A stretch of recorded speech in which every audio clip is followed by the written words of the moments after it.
Thanks for tuning in to SOCMA's podcast, where I sit down for a fireside chat on current trends affecting the specialty chemical sector. I'm Jennifer Abril, President and CEO of SOCMA. In this episode, I speak with Bill Allmond, President of the Adhesive and Sealant Council, about what's been happening in their sector and the outlook for adhesives and sealants. Let's dive into it. I am joined today by Bill Allmond, who is the President and CEO of the Adhesive and Sealant Council. Bill, welcome to SOCMA's podcast. Thank you, Jen. Very happy to be with you. All right. So Bill is a very good friend to SOCMA and has an actual personal connection and professional connection to SOCMA. So for everybody who says, wait a second, this guy looks really familiar, remind everybody, what is your connection to SOCMA? Thank you, Jen. Well, I had the great pleasure of working at SOCMA for 10 years. Back in 2007 is when I was hired to lead SOCMA's government relations, and had the even greater pleasure of working with you as one of my favorite employees at that time. It's a fantastic organization. I had some of my best career years at SOCMA. A lot of great members, and I'm so happy that in my new role, I'm able to continue to work with you and work with SOCMA on a lot of different issues. Bill, you're a great friend and you're a wonderful leader of SOCMA. And so we, of course, miss you, but you are in a new role, and our friends at the Adhesive and Sealants Council are lucky to have you. So tell us a little bit about Adhesive and Sealants, who your members are, and what the association does. Yeah, so we're celebrating our 65th anniversary this year as an organization. We started out primarily as a manufacturer organization, probably much like most associations, actually. But our whole mission then and now is to grow the North American market for adhesive and sealants, to advance the adoption and the acceleration of the adoption of adhesive and sealants across multiple markets, displacing mechanical fasteners, and just leading the way and enabling so many other different types of manufacturing through our products. So we are based in Alexandria, Virginia, just not too far from SOCMA's headquarters. And I've been in the role for 7 years now. And like SOCMA, it is a fantastic industry, fantastic membership. It's a very, and we'll get into this when we talk about the industry and what we're seeing on our end, but it's a very resilient industry, one that's innovating all the time, much like your own there at SOCMA, and a lot of exciting things to talk about. So that's just a brief overview of who we are here at ASC. Perfect. So yeah, like you said, a lot of similarities, especially with the North American focus, growing the sector, and integrating with other partners in the value chain. Highly innovative industry, lots of similarities. So I'm glad we're talking today. I presume that there are a lot of specialty chemicals that go into your members' products. And that's one of the reasons that we wanted to talk with you, is to kind of, this podcast is really geared towards understanding what's going on business conditions wise, factors that are affecting the specialty chemical sector, things we need to know about, things we need to keep an eye on. And so we wanted to talk a little bit about what's happening in the adhesives and sealants sector. What's been going on? What are some of the key trends, some of the developments that have been affecting your producers in the recent years? Maybe let's say post-pandemic. What's been going on with your membership? Absolutely. And we share a lot of members as well. Mostly your members are raw material suppliers to our industry. Yeah. And I would say that improvements to the environment and sustainability are key drivers of developments in adhesive and sealant technologies. Okay. These are mainly centered around recyclability and waste management, indoor air quality, and bio-based products. And I'll talk a little bit about this later. But, if we look at adhesives, polymer dispersions and emulsion-based adhesives and hot melt adhesives are the largest product types used here in North America. And according to a recent adhesive and sealant market study that we published this year with a company called Smithers, solvent-based adhesives are in decline as end users switch to more environment-friendly types. However, many of these adhesives offer high-performance properties for specialist applications that will continue to be required, into the future. If we look at reactive adhesives, which is also a major category, reactive adhesives have shown the most rapid recovery since the pandemic and are forecast to exhibit the fastest growth rate to 2027, which is what our market report that we published covers. Everything from 2023 all the way to 2027. And Jen, this growth comes from an increased demand from high performance applications such as the growing use of adhesives to replace mechanical fasteners, as I talked about earlier, particularly in assembly operations. And assembly operations covers a lot of different areas, electronics, vehicles. Assembly is really a catch-all of a lot of different types of industry.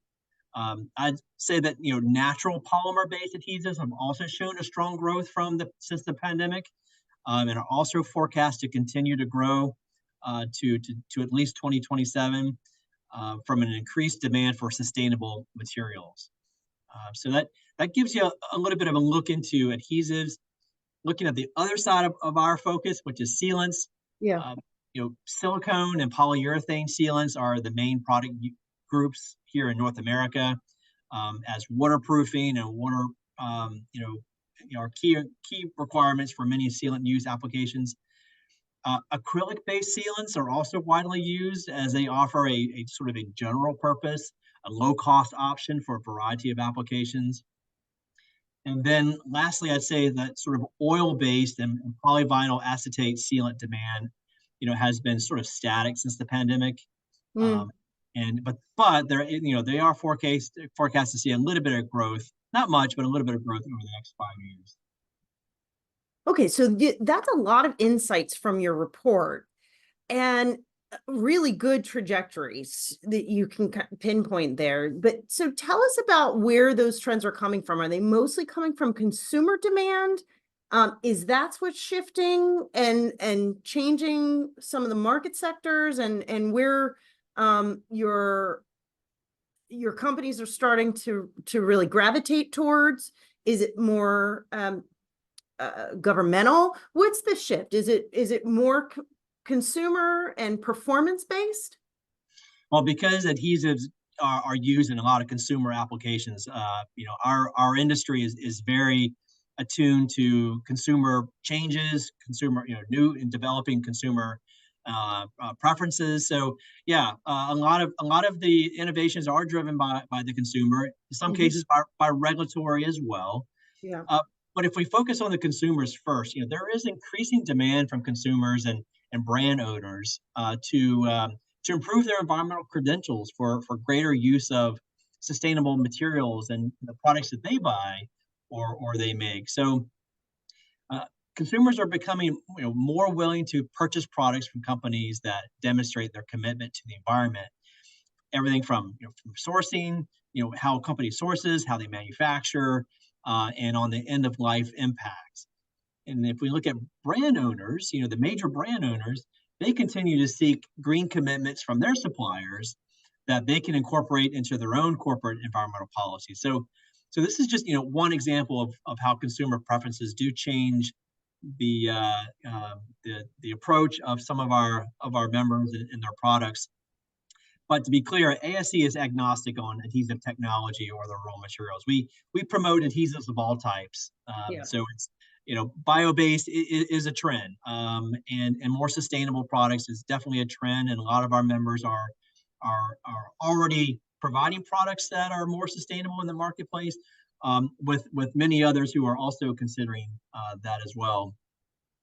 But just sticking with the bio-based content for a moment, some adhesive and sealants are being introduced with a significant bio content that are formulated with raw materials produced wholly or partly from sustainable sources, such as vegetable oils and plants or Yeah. biomass. Yeah. So, the most common uses for those type of adhesives are in packaging. Anytime Amazon delivers a package, there's a lot of adhesive that that are in those packages. And Amazon is a major brand owner, but there are certainly, there's others that are doing demanding more bio-based content in their products. But looking at hygiene products, there as you guys know at SOCMA, there is more of a focus on the ingredients of hygiene products. Sure. There are a lot of adhesives that go into hygiene products as well. Medical devices. If you go into a hospital, you'll see a lot of different adhesives being used there, and more the demand is on more of a sustainable or bio-based materials there. So just some examples of how the consumer is driving a lot of those changes. Yeah. And a lot of your companies operate globally, but ASC has a focus on North America. So from a bio-based or from a sustainability standpoint, are there global conditions that are affecting your North American production, or are there trends in exports? What are some of the different global effects that your members are feeling, or, are you targeting more of the bio-based outside of the US? Give us a scope of how does global factor in? Yeah, well, I would say the European market certainly is a lot further along than we are here in North America, and advancing more generally, bio-based products, driven largely from the EU Green Deal, which is driving a Yeah, lot of these innovations, as you know. sure. Whereas, here in North America, it's a little bit less so. But as you rightly pointed out, a lot of our members at ASC are also have locations in Europe, have locations in Asia, Mhm. and so they're bringing that expertise to their products here in North America and making them generally available here. If we look generally at the global impact, there's been a lot, and I know your members have experienced this as well. Global trade recovered much more rapidly than anticipated in 2021, which led to a lot of negative consequences in some cases. Such Yeah. as a lot of really severe disruptions on supply chain, from transportation delays and personnel shortages. Our industry certainly felt that.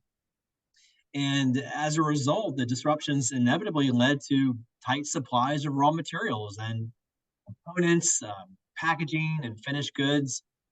And one of the key factors that we learned was that transportation containers were stranded in the wrong locations, Yeah.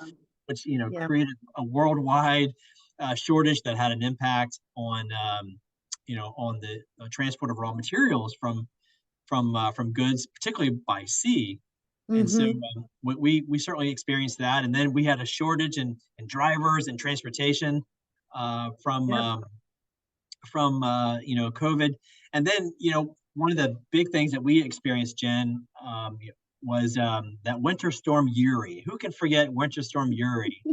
That that hit the Gulf Coast really hard in February Yeah. of 2021, and a lot of the petrochemical facilities in the Gulf Coast, they supply a lot of important raw materials for adhesives.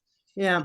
And that was a major impact that we saw here in North America in the first and second quarter, and it probably bled a little bit even further beyond that. But those were had big impacts on the availability of raw materials, and some of the major customers of our manufacturer members were in some cases in short supply of adhesives. So we've seen a lot of challenges here over the last several years, different challenges from the pandemic and then all of the things that came from it. Labor shortages, and labor disputes, I should say, labor disputes and Yeah. shortages Yeah. also created some disruptions. So, we definitely saw some impacts here. But as I mentioned early on, our industry is very resilient. Yeah. You always need adhesives because there's so many different types of markets that need adhesives, where if transportation, if the sale of vehicles were down or the housing was down, then our members experience highs in packaging and hygiene and other areas. So it's a very resilient industry that we're in here, just because of the demand for adhesives in some industry or another has always been high. So yeah, so some of the things that we've been seeing here in North America. So a lot of that sounds very familiar. We experience a lot of the same struggles. And so it's, fortunate that they're behind us, but definitely some shared challenges there. All right, so I want to go up one more level and talk about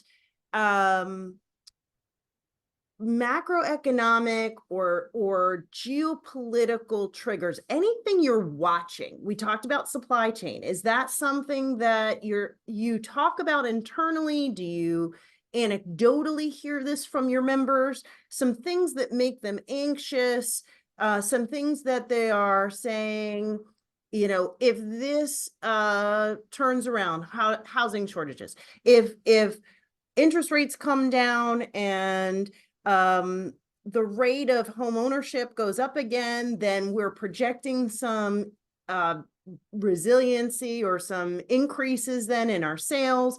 So tell us a little bit about either global geopolitics or domestic macroeconomic shifts that are triggers, things that your members are looking at, that it could either be vulnerabilities or potential boons for ASC members.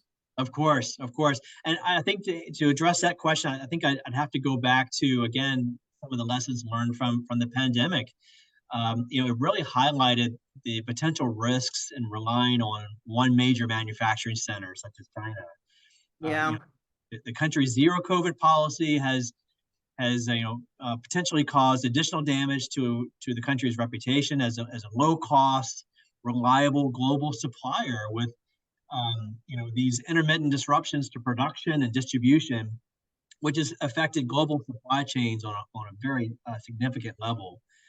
And then, of course, we have the ongoing trade and political tensions. Getting to the geopolitical part of your question, there's the ongoing trade and political tensions with China and Western countries that resulted in the targeted tariffs that's been imposed on both sides, which I know SOCMA has also been involved in helping your members with those issues. So, I think one of the big lessons learned is not putting all our most of our eggs in one basket.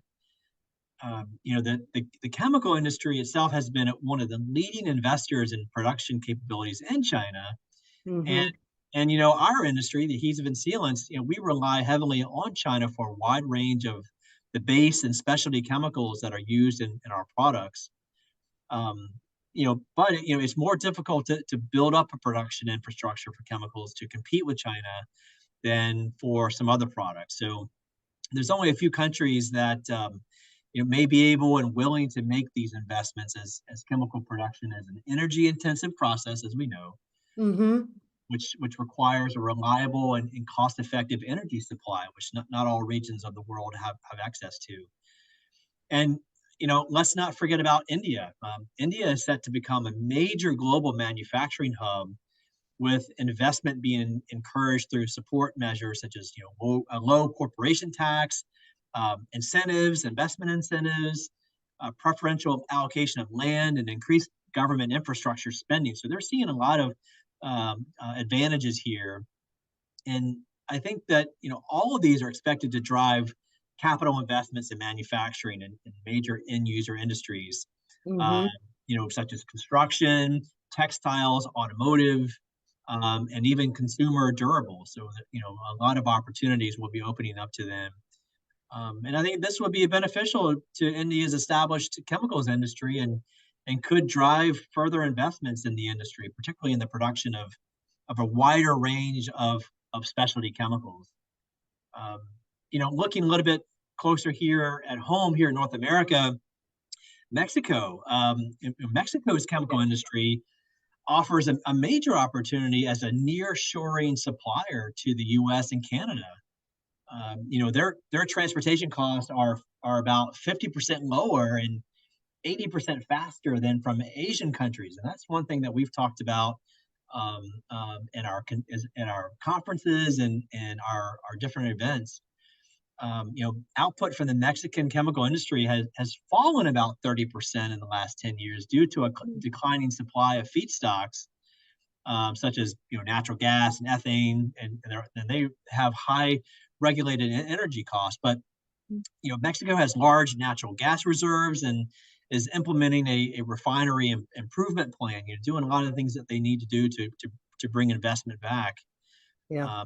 So I think Mexico, we're seeing a lot more opportunities there, and I think I read just recently where I think Mexico has surpassed China in terms of our number one trading partner. So it's something that at least here in North America for us to pay attention to. Yeah. Again, lots of similarities between what we talk about here at SOCMA and what your members are talking about. So crystallize for us, Bill, what was the mood of your membership over the course of 2023? How are they ending the year? Was it an optimistic year? Was it a year that they sort of just held on for dear life? What was going on with your members this year? They, like everyone else, is just looking to see what is going to happen with inflation. That drives a lot of major decisions, from future, capital investments to just planning their future. And they're cautiously optimistic. Again, we saw a tremendous rebound in 2021, 2022, and with rising interest rates, it put a damper on a lot of that. But there is optimism that there is going to be an end to the higher inflation rates, and that we will be back to much more positive market conditions. In answering this question, I have to go back to, again, the market report that we just published that is sort of forward thinking all the way to 2027, as I mentioned. Yeah. And it really looks at energy costs and those inflation rates. Sure.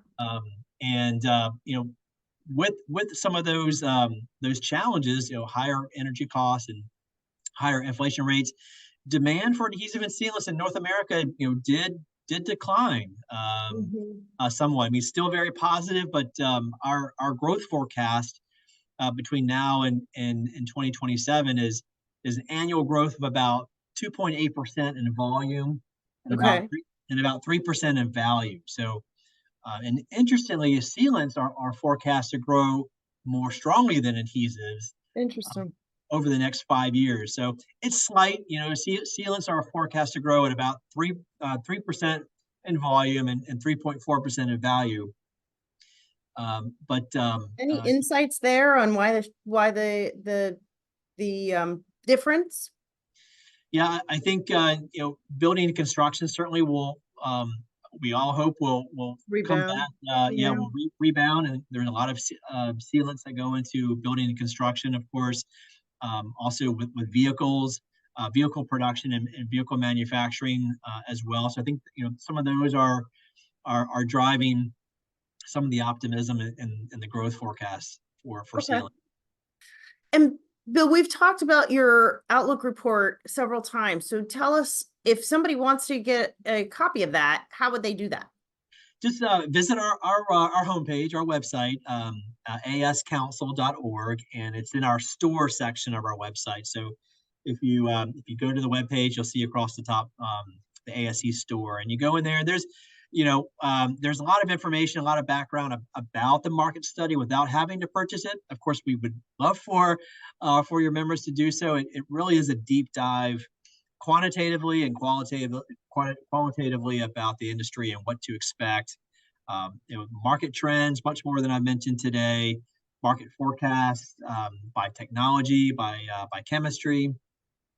We did a webinar with Smithers, again, who authored the report for us, and they provided a lot of lot of high-level detail about the report findings. So do visit our website, ascouncil.org, and check out some of the details about the report. Perfect. All right. And they need to get it now because you only publish it every once in a while, right? So it's fresh. That's right. It's fresh. It's every 3 years. And I'll also mention that our counterpart in Europe, our counterpart association in Europe, they're called FICA. They also published a Europe market report. So Okay. if your members have locations in Europe or just generally want to know what's going on in Europe, they can visit FICA. That's spelled FEICA.EU. They can visit their website and obtain the European market report as well. Great. All right. That's excellent. Final question. You too have a podcast. Yes. So tell us about your podcast. You were one of my inspirations here, Bill. My team had to talk me into doing a podcast, but now I'm having a great time with it. But you were my inspiration for actually going through with it. So tell us about your podcast. How can people listen to you? What do you talk about? Tell us about your podcast. Great. Thank you, Jen. I'm glad that I'm an inspiration to you. Thank you. So our podcast is called Connected to ASC. You can find it on iTunes or Spotify or wherever you get your podcast. Okay. We do publish them. Originally, it was once a month, but we're down to more like 8 or 9 per year because there are a lot of topics to talk about. But it got a little much to try to do it once a month. However, the readership has been really high, or the listenership, I should say, for the podcast has been really high. We focused on topics such as sustainability, which I'd say has been one of the hottest topics that we've featured over the last year and a half. But also, trends that are occurring in markets where adhesive and sealants are used. Talent retention and recruitment, what our member companies are doing to retain the good talent they have and to recruit more of the excellent talent for open positions. And then of course supply chain, data management, digitalization. So the topics really do run the gamut, but it is fun. It is fun to do these podcasts. Our members are always craving, like yours, more information and different ways of obtaining that information. And podcasts are just easy, on your lunch break or in the car. You can just pop it in and listen to it. And I think it's a creative and useful way to deliver important information back to our respective members. Agreed. All right. So this is the part where we invite both you and I invite our listeners to give us feedback about whether they like it and what we could be doing differently or in addition. Okay. Well, Bill, I want to thank you so much for joining me on today's podcast, talking with us about what's going on with your membership. It's an important downstream sector that a lot of our members are interested in knowing what's going on and really just keeping in touch with our downstream customer base, understanding business conditions, trends, how we can be helpful. So I really appreciate talking to you, and I wish you and your members much success in 2024. Thanks for joining me. Likewise, Jen. It's a pleasure to be with you, and best wishes to you and to all SOCMA members for a prosperous 2024. Thanks, Bill. Thanks for tuning into this episode. I hope to see you back here for our next one. In the meantime, check out SOCMA.org for links to other podcasts and SOCMA programs.